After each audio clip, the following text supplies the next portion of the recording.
din ng hindi kaya ay ang amoy. Ang walang tigil na pagsusuka ay madaling mapapatigil nito sa pag-inom ng nilagang dahon ng pandan. Kaya din itong gamutin ang pananakit ng ulo, mga taong hirap umihi, at mga taong pinahihirapan ng rayuma. Pandan lang ang iinumin 3 beses sa isang araw.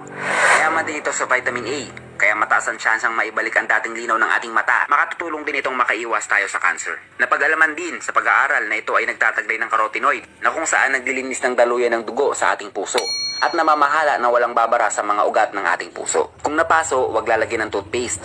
Bagkus katas ng pandan ang gamitin dahil nagagawa nitong mapabilis ang paglamig ng balat na napaso. Kontrolado din nito ang ating blood sugar kung palaging iinom ng pandan tea pagtapos kumain. Nagpapalakas din ito ng ating resistensya. Nagpapaganda din ito ng ating kutis at nagpapaganda din ng ating buhok.